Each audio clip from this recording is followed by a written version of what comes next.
This is Dave Meltzer with Entrepreneurs, the Playbook, and I am so excited. I love having people on that are making significant changes in the world. Janet Foutty is the executive chair of the board of a small company called Deloitte in the United States. Welcome to the Playbook, Janet. Thank you so much, David. It is wonderful to be here with you today. Well, I had to have you on because I have a 5 to Thrive system, and your new book is truly aligned with my system of 5 to Thrive. You have a book called Arrive and Thrive, and it's 7 impactful practices for women navigating leadership. And I think it's so important for a woman to understand and to teach and to communicate how to navigate leadership more than a man or anyone else. And let me tell you why. Historically, I was a sports agent, and I worked with Jackie Robinson Foundation. We represented the Clemente family. My business partner was Warren Moon. And as a middle-aged white male, as much as I had great intention to impact others, and especially the minorities that needed to see what they could do by seeing someone do it that looked like them and thought like them and came from where they came from, my intentions always fell short. And I think it's really important for someone like you who has worked their way through a lot of challenges and a lot of disparity in order to really inspire my 3 daughters who can look at me no matter what advice I give. You give the exact same advice as I give, but it will be more impactful. And so I'd love to start with that idea of arriving first, and then we'll get into thriving. How difficult is it today for a woman, a young woman, to at least arrive, let alone thrive? David, thank you so much. There was a lot packed into that opening. So maybe a few things. First of all, hopefully we've just borrowed your idea of thriving. No more than that whatsoever. Certainly a word that we feel really passionate about. Talk to Kaiser. Don't worry about Dave Meltzer. It's Kaiser that uses that thrive all the time, right? Exactly. I think your point in terms of where the voice comes from is really important. I've been thinking a lot over the last couple of years around all the orthodoxies that we really need to flip, frankly, as a society. And one of them is to be thoughtful around what voices are leading conversations. So we could probably do a whole nother podcast conversation on that, but I really appreciate your sensitivity and thoughtfulness to that topic. Let's talk about why we wrote this book, and then I want to pull that into this idea of arriving and thriving. There's been a lot written about arriving for women executives and how you sort of climb the ladder and get there, but not nearly as much about once you get there, how are you wildly successful and how do you thrive? Just a couple of stats to share with you on the to get to your question on the arriving front. Think about women starting in the business sort of ecosystem broadly. It's about 50-50 between men and women who start their careers in the broader business community. By the time you get to middle management, it's down to less than a quarter. And though we're at record highs with Fortune 500 CEOs, we actually lost one as a woman this week, is just below 15%. So incredible progress. But with 50% starting their careers, but the 25% or a little bit below middle manager number says it is absolutely very challenging for women to arrive. What we're focused on is how do you thrive at every step, and how do you live in a continuous cycle of arriving and thriving? This is not a once and done. I myself continue to challenge myself on the next place I'm arriving and what do I have to rethink in order to thrive in that environment. And to that point, you talk about 7 impactful practices. And I love the word practice because, obviously coming from your background, you understand the significance of aggregate effect and compound interest of behavior. And I think practicing, whether it be in athletics or business or in other personal skill sets that you want to accelerate, is a key component. And we need to know these pragmatic practices that can give us a foundation that allows us not only just to arrive or survive from my generation, but to actually propel and thrive. And so looking a little bit deeper into the impactful practices for leadership, what were some of the practices that you think are missing today, or that you want to stress to, especially my young 3 daughters sitting there who want to be you? Well, I appreciate that question and the graciousness about your daughters. One of sort of my personal themes is we should not ever want to become one another, but we should absolutely borrow good ideas. And as my thinking has evolved, practices from each other, because we're all wired incredibly differently. But the whole spirit of this book is practices that you can pick and choose the ones that matter to you the most for where you are in your own personal development. So a couple things I want to talk about to that end. One is maybe a meta theme that you hit on, maybe more articulately than most people who've talked to this about this book too. That was a clumsy sentence, which is this idea of the discipline of practice. And I'll tell you, over the course of my career, especially in my chapters when I was a young mom, but almost throughout, taking the time to actually be thoughtful around your own development and create the space and create the time for practice is something that I think doesn't come naturally to a lot of women. So even sort of at a meta level, this idea of practice is important. Maybe 2 things I'll call out specifically from our practices that I'd like to highlight. The first is around your best self, and that actually ties into what I was just mentioning. I will tell you that this is a practice that I have had to continue to invest in, because it does not come naturally for me to take a step back and create the space for reflection and introspection. I'm a 1 foot in front of the other, to run a million miles an hour kind of person. And a lot of women and men, by the way, are that way.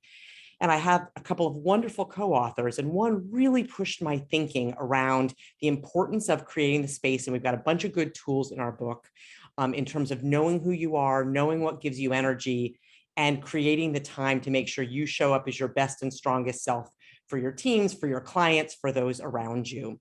So that was a big sort of learning for me in the course of writing this book with my co-authors. The practice that I would say is the most can be the most difficult for women to wrap their head around is around vision.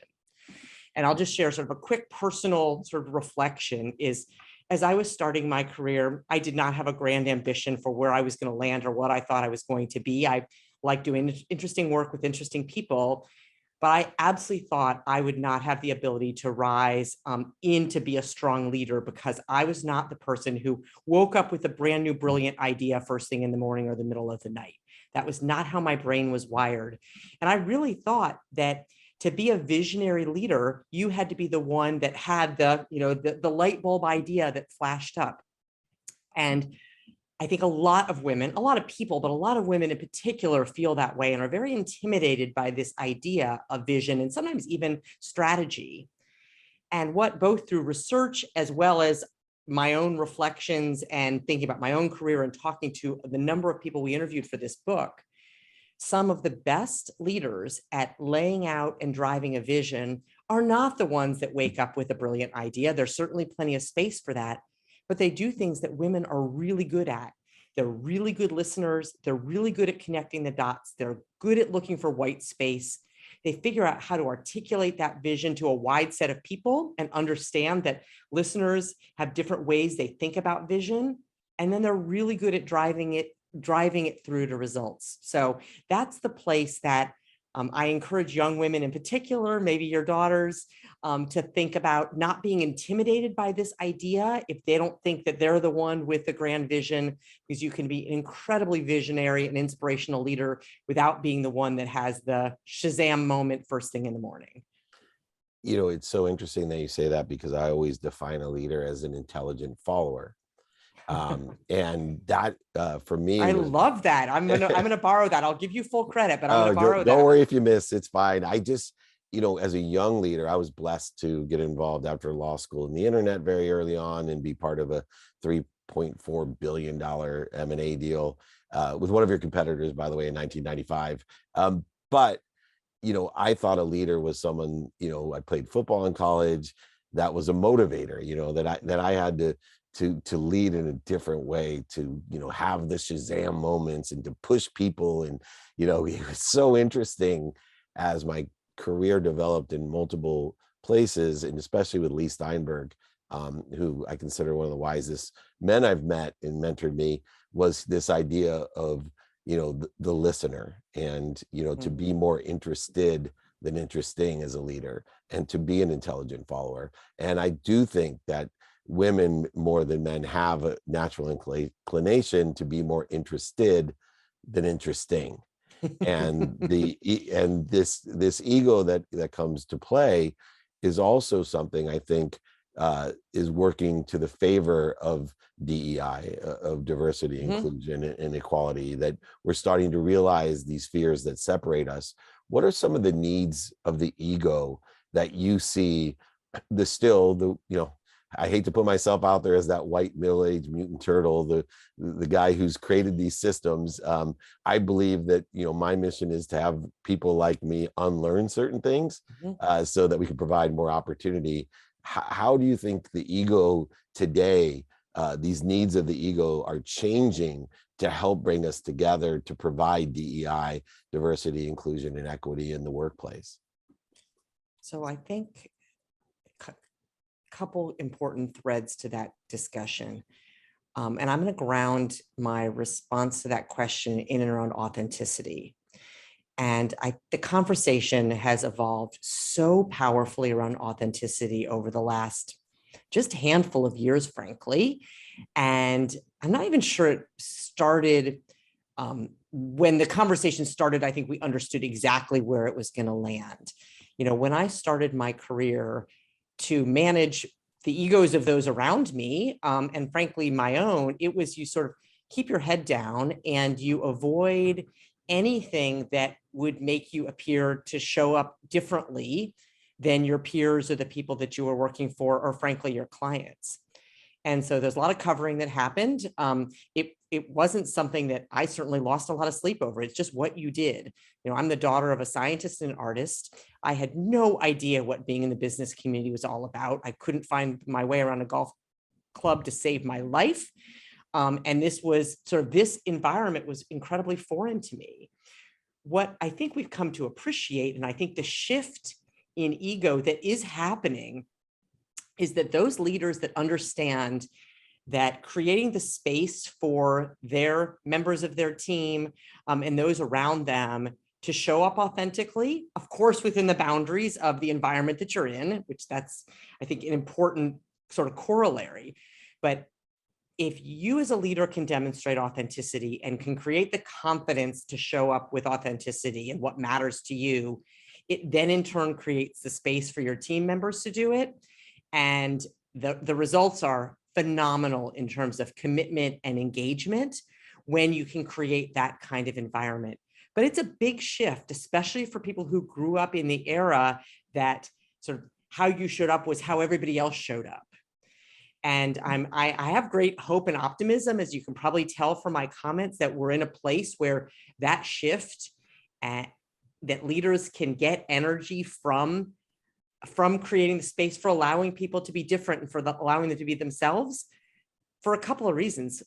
One is it creates much stronger results and much stronger outcomes. We certainly know that the creativity of solutions and impact is much stronger when you have diverse voices around the table.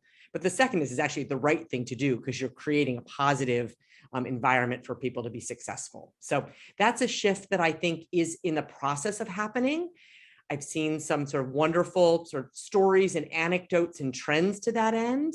And I feel it's a really important shift in mindset and ego that's going to be critical for creating the inclusive environment that we all aspire to, that can allow everyone to be able to bring sort of their best perspectives and selves to bear.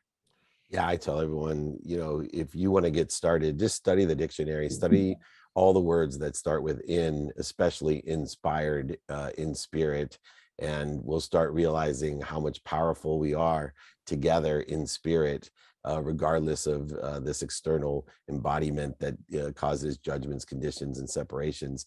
I'm going to touch on the last topic, which I find interesting and would love your experience put to it. The pandemic, I felt that it would really help, especially with the male versus female, mother versus father type of responsibilities, duties, balances, as in the activity we get paid for, because of either the stay-at-home remote work or just the hybrid work. that would give a new awareness to both parties of, different challenges and different opportunities that would present themselves. I would love for you to share your perspective of how the pandemic era has shifted this idea, and how your impactful practices are also affected by the pandemic and this newfound remote or hybrid working atmosphere that we are all put into. So I love that topic. So thank you for giving me the space to talk about it. I'll start by saying that I think the movie is still being written on the future of work and the future of both the workforce and the workplace. And so I'm going to just share a couple of stats and some of my own observations. So yeah, I think, as you well know, writ large, to date, the pandemic has not been good for women. And I'm with you. At the very beginning, I didn't fully appreciate exactly how at least this chapter of this movie would go. The care phenomena was incredibly highlighted during the pandemic. We know, because we've studied it, professional women take 70% of household tasks, including childcare. Mothers of young children reduce their working hours by at least 4 times that of fathers to care for their family during the pandemic. So think about that giant step backwards in terms of women having to either drop out or reduce their roles in the workforce in a really meaningful way because of the care phenomena. So the flip side and the positive side is, to your point, what we hoped would happen is it would create greater flexibility. I think about when I was a young mom, I tried about every variation of how one could work, and it was clumsy. And I was, a unicorn, so to speak, because there were very few working moms in my world at that point in my career. And so there is some innate flexibility that I do have optimism in the long run will be good. But maybe, and to tie it back to something we talked about earlier, I do think turning our living rooms into conference rooms actually created space for authenticity in a very different way. And we know each other very differently than we did prior to the pandemic, because we're sort of living and breathing in each other's homes. And so I do think there's a great sort of positive halo effect to creating that sort of that intimacy between colleagues in terms of getting to know each other in our home base. And then maybe I'll close on the thing that I worry about and that I think we have to be sensitive to as we enter this true area of hybrid work. It is so easy to fall, and we know this around mentorship and sponsorship. It is so easy to fall into the trap of proximity and likeness. And you and I will invest in each other because we went to the same school, we have the same background, our kids, our kids are good friends and play together. And one of my concerns about women, especially if women choose a more hybrid construct, is that they'll be left out of the incredibly important informal communications and relationships and conversations that we know steer business forward. So I think we have to be incredibly deliberate about how do we create in-person experiences that help create those relationships and bonds for everyone, and how to be very thoughtful around how to create an inclusive environment in the hybrid world. And that work, there's been some really good thinking and research, but there's a lot of work to do to make sure that the step back we took in the heart of the pandemic, actually that we can use this broader ways with which we work to actually accelerate, catch back up, and frankly, succeed more broadly, rooted in this idea of both an inclusive workforce, inclusive teams, and authenticity. Well, I love your premises, your thoughts. I love the book.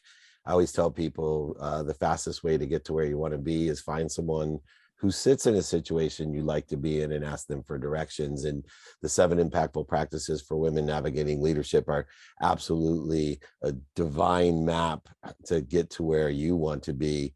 And I appreciate you taking the time to come on here and share the insights behind not only the book, but also your success for not only young women, but young men and men in general who have great intentions like me to accelerate the change that we've seen in our lifetime. And I think it's more important sometimes for men to read these books as well, that want to provide opportunity and also that want to be empathetic to the different challenges or the impact that can be made or should be made. But if we don't unlearn some things and relearn or create new learning through books like yours, we are just standing in our own way. So I appreciate, Janet, everything that you've done and congratulate you on your success.